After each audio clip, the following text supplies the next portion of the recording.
कहानी की शुरुआत में ही हम दो लोगों को देखते हैं जो फोर्टिको कंपनी का पैसे से भरा एक वैन लेकर कहीं जा रहे होते हैं। दरअसल फोर्टिको कंपनी ऐसी संस्था है जिसका मुख्य काम बड़े बड़े कंपनियों के पैसे को एक जगह से दूसरी जगह पहुंचाना होता है। लेकिन जाते समय रास्ते में कुछ लेबर एक ट्रक लगाकर उनका रास्ता रोक देते हैं। असल में वो लेबर नहीं थे, बल्कि यहाँ डकैती करने आए थे। कुछ समझने से पहले ही वो डकैत वैन में बैठे लोगों पर बंदूक तान देते हैं और उनमें से एक डकैत वैन का दरवाजा काटने लगता है। दरवाजा कटते ही डकैत वैन में बैठे लोगों को नीचे उतार लेते हैं और सारा पैसा लूटने लगते हैं। पैसा लूटने के बाद वो डकैत वैन में मौजूद दोनों लोगों को और एक राहगीर को, जिसने उन्हें देख लिया था, सबको मार डालते हैं। लेकिन उस राहगीर को तुम याद रखना, क्योंकि आगे फिल्म में उसका जिक्र काम आएगा। इसके बाद सीन कुछ महीनों बाद शिफ्ट होता है, जहां पैट्रिक नाम का एक आदमी फोर्टिको कंपनी में सिक्योरिटी जॉब के लिए इंटरव्यू देने आता है। यहाँ हम फोर्टिको कंपनी के मैनेजर जेरी को देखते हैं, जो पैट्रिक की एप्लीकेशन देखकर ये जानता है कि पैट्रिक पहले यूरोप की एक एजेंसी में काम करता था। ये उनके लिए बहुत अच्छी खबर थी, क्योंकि इस काम के लिए उन्हें प्रोफेशनल लोगों की सख्त जरूरत थी। जब जेरी पैट्रिक से उसकी शादीशुदा जिंदगी के बारे में पूछता है तो पैट्रिक बताता है कि वो फिलहाल अविवाहित है और डिवोर्स्ड है। ये सुनकर जेरी और भी खुश हो जाता है, क्योंकि इस काम में बहुत रिस्क है और पैट्रिक का कोई परिवार न होने की वजह से वो बिना टेंशन के ये काम कर सकता है। इसके बाद पैट्रिक से मिलने बुलेट नाम का एक आदमी आता है। बुलेट पैट्रिक से कहता है कि ये जॉब पाने के लिए उसे कुछ टेस्ट देने होंगे, जहां उसे मिनिमम 70% मार्क्स लाने होंगे। फिर शुरू होती है पैट्रिक की परीक्षा, जिसमें running, shooting, money cash truck driving और कई तरह के टेस्ट शामिल होते हैं। ये सारे टेस्ट देने के बाद पैट्रिक के मार्क्स आते हैं ठीक 70%, जो इस जॉब को पाने के लिए परफेक्ट थे। बुलेट पैट्रिक को एक सरनेम देता है एच। इसके बाद बुलेट पैट्रिक यानी एच की अपनी टीम के सारे मेंबर्स से पहचान कराता है। फिर एच को हथियार दिया जाता है ताकि वो उसी दिन से अपना काम शुरू कर सके। दूसरी तरफ हमें डेव और उसका पार्टनर जॉन दिखाए जाते हैं, जो उस दिन एक जगह पैसे डिलीवर करने की तैयारी कर रहे थे। लेकिन आज बुलेट भी उनके साथ जाने वाला था। डिलीवरी करने के लिए बुलेट डेव के पार्टनर को बदल देता है और उसकी जगह एच को साथ ले जाता है। ये सुनकर डेव एच से कहता है कि तुम्हें जरा भी आइडिया नहीं है कि ये जॉब कितना खतरनाक है। एच जवाब में कहता है, तुम सही कह रहे हो, मुझे सच में कोई आइडिया नहीं है कि ये काम कितना डरावना हो सकता है। फिर तीनों एक मनी कैश ट्रक लेकर निकलते हैं। ट्रक की ड्राइविंग डेव कर रहा होता है। उसके बगल वाली सीट पर एच बैठा होता है और पीछे बुलेट मौजूद होता है। डेव एच से कहने लगता है कि कुछ महीने पहले जिस ट्रक को लूटा गया था, असल में उस दिन वो ट्रक मुझे ही चलाना था, लेकिन मैं तब बीमार था, इसलिए गाड़ी नहीं चला सका और इसी वजह से आज मैं जिंदा हूँ। ये सुनकर एच डेव पर शक करने लगा है।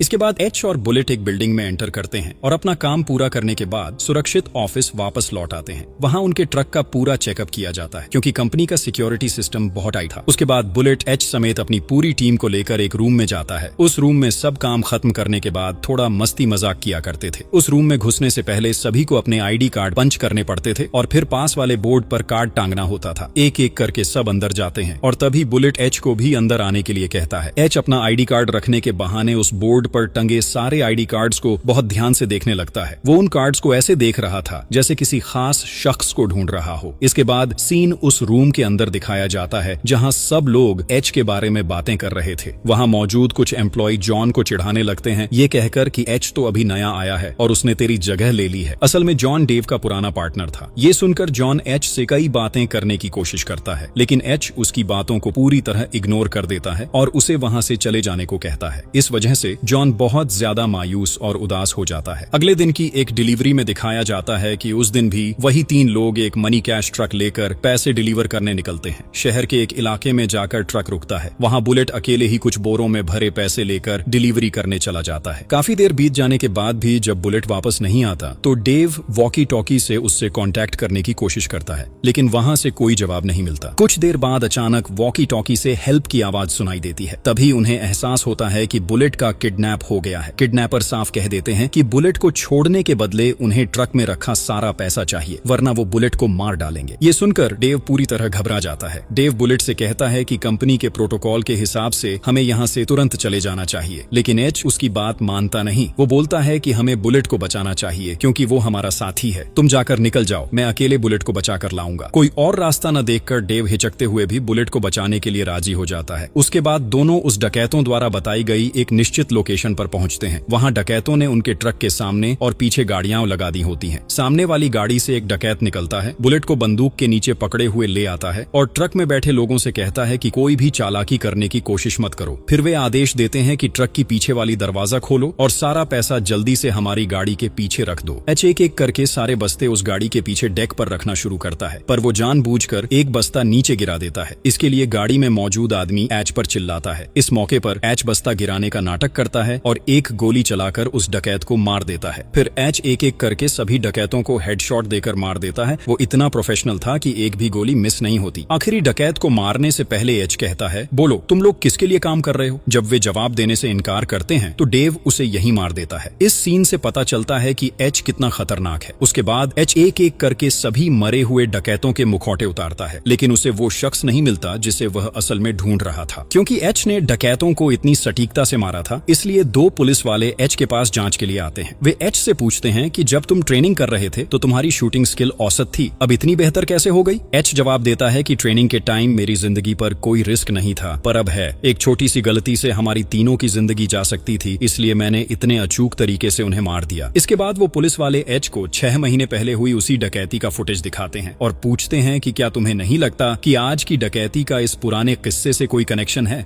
एच ये सब मानने से इनकार कर देता है, पर उसके चेहरे पर कुछ ऐसे संकेत थे जैसे उसे इन घटनाओं के बारे में कुछ पता जरूर हो। जब एच रूम से बाहर निकलता है तो जेरी उससे कहता है, इतना बड़ा इंसिडेंट होने के बाद हमारी कंपनी की पॉलिसी ये है कि अब तुम 1 महीने तक कोई भी फील्ड जॉब नहीं कर सकते। मतलब इस 1 महीने में तुम्हें सिर्फ ऑफिस में ही काम करना होगा। इसके अलावा तुम्हें मनी कैश ट्रक डिलीवरी से जुड़ी कोई भी जॉब नहीं दी जाएगी, क्योंकि ऐसे हादसे के बाद लोग डिप्रेशन में चले जाते हैं और ये उनके काम में काफी दिक्कत पैदा कर सकता है। ये सुनकर एच हंसते हुए कहता है, अच्छा तुम्हें क्या लगता है मैं डिप्रेशन में हूँ। तभी फोर्टिको कंपनी के ओनर एच से मिलने आते हैं। वो एच का धन्यवाद करते हैं कि उसने उनकी कंपनी के एम्प्लॉय को बचाया। ओनर जेरी से कहते हैं, हमारी कंपनी को ऐसे ही लोगों की जरूरत है, ऐसे लोग होने से हमारा पैसा सुरक्षित रहेगा, इसलिए मैं चाहता हूँ कि तुम उसे फील्ड जॉब करने की अनुमति दो। इसके बाद हमें वही 2 पुलिस वाले दिखाए जाते हैं जो किंग नाम के एक FBI ऑफिसर से बात कर रहे थे। वो पुलिस किंग से कहते हैं, आज जो डकैती हुई उसमें मुख्य रूप से एच ने ही सभी डकैतों को मार दिया। मुझे यहाँ कोई गड़बड़ लगती है। इसके अलावा फोर्टिको कंपनी में रखा हमारा पैसा वहाँ सुरक्षित नहीं रहेगा। लेकिन किंग जवाब देता है, एच जैसे काम कर रहा है वैसे ही उसे करने दो। मुझे नहीं लगता कि एच को पैसों की कोई लालसा है। साथ ही मुझे लगता है कि एच असल में यहाँ किसी और चीज के लिए आया है। इसके बाद हमें एच दिखाया जाता है जिसके पास एक लड़की मिलने आई होती है। वो लड़की असल में एच को फोर्टिको कंपनी के सभी एम्प्लॉय और वहाँ की अकेली महिला सिक्योरिटी गार्ड डेनर की जानकारी देने आई थी। साथ ही वह एच को एक रिपोर्ट भी देती है। एटॉम्पसी रिपोर्ट में किसी हत्या केस के एक खास व्यक्ति के शरीर पर किए गए सभी निरीक्षण और टेस्ट का विवरण होता है। यही हमें असल में समझ आता है कि एच फोर्टिको कंपनी में किसी खास मकसद के लिए आया है। इसके बाद अगले दिन का सीन दिखाया जाता है जहाँ बुलेट और एच एक मनी कैश ट्रक लेकर पैसे डिलीवर करने जा रहे होते हैं। तभी कुछ डकैत उनके ट्रक पर हमला कर देते हैं। ये डकैत पहले ट्रक की खिड़कियों को काले लुकिंग ग्लास से ढक देते हैं और ट्रक के अंदर टीयर गैस डाल देते हैं। गैस के कारण बुलेट पहले ही ट्रक से बाहर निकल जाता है और एच थोड़ी देर बाद मुंह पर रुमाल बांधकर बाहर आता है। लेकिन जैसे ही एच अपना रुमाल हटाता है, डकैत उसे देखकर डर के मारे वहां से भाग जाते हैं। इस सीन को देखकर हमें थोड़ी हैरानी होती है कि एच असल में कौन है। यह घटना सुनने के बाद कंपनी का हेड पूरी तरह चौंक जाता है कि डकैत चोरी किए बिना वहां से कैसे भाग सकते हैं। कंपनी का हेड एच के इस काम से बहुत खुश होता है और कहता है, हमारी कंपनी को ऐसे ही लोगों की जरूरत है। लेकिन वहीं जेरी एच पर शक करने लगता है। उसे समझ नहीं आता कि डकैत एच को देकर क्यों भाग गए। इसके बाद हमें डेनर दिखाया जाता है जो एच के काम से पूरी तरह इंप्रेस हो जाता है। वह एच को ड्रिंक्स ऑफर करता है। वहीं दूसरी तरफ बुलेट को दिखाया जाता है जो डेव को एच के साथ हुए उस इंसिडेंट के बारे में बता रहा होता है। बुलेट डेव से कहता है, मुझे लगता है यहाँ जरूर कोई गड़बड़ है। वो डकैत एच के चेहरे को देखकर ऐसे भाग गए जैसे उन्होंने कोई शेर देख लिया हो, इसलिए मुझे लगता है कि एच कोई आम इंसान नहीं है।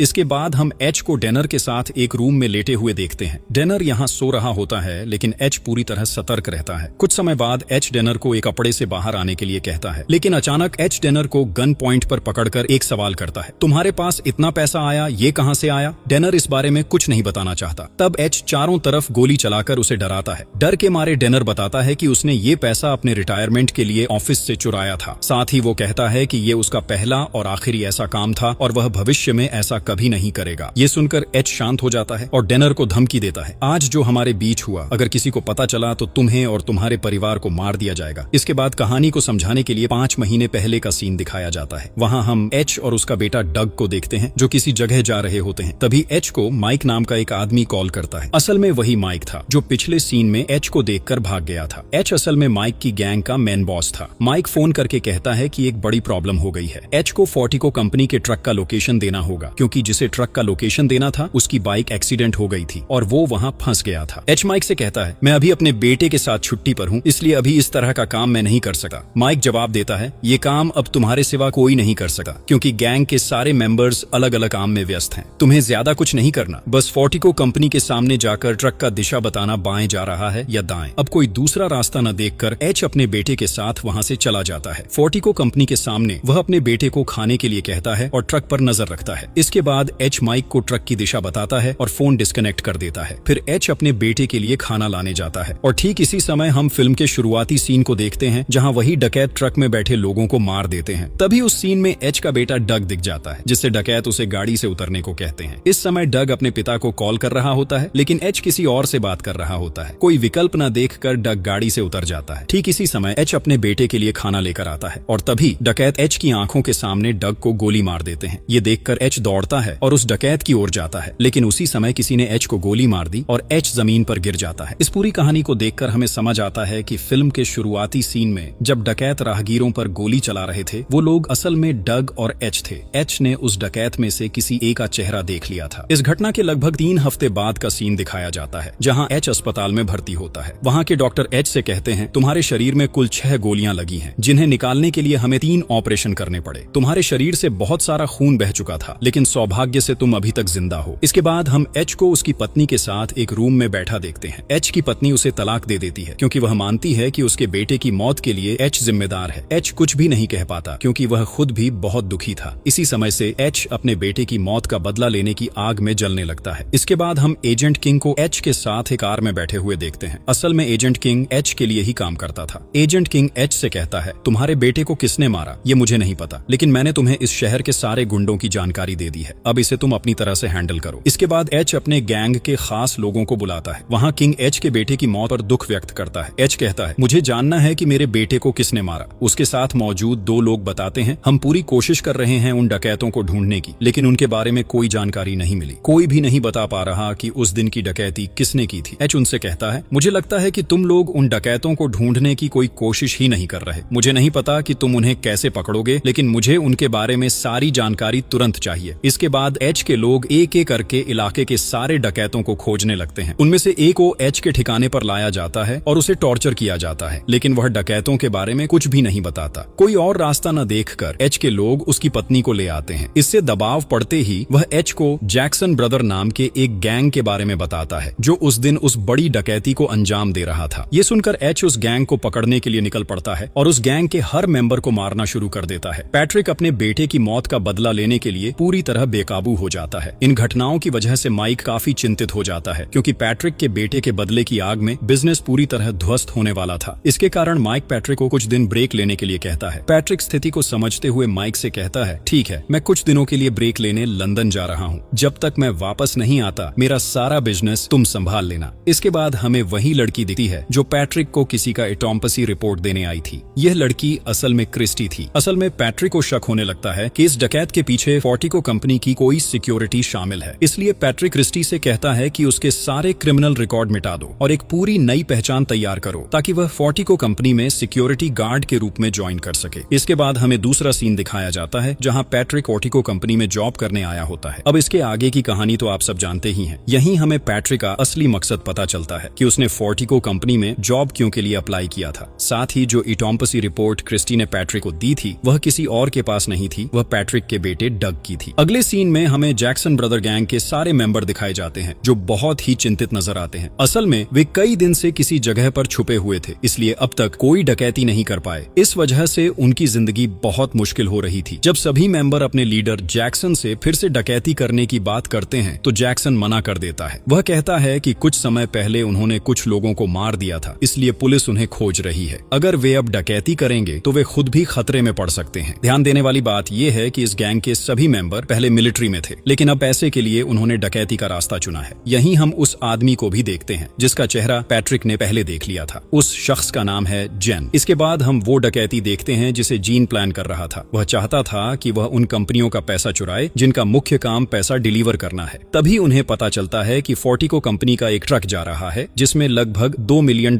हैं। यही वजह थी कि उन्होंने उस दिन उसी ट्रक में डकैती की थी और इस डकैती के दौरान जीन ने पैट्रिक के बेटे को भी मार दिया।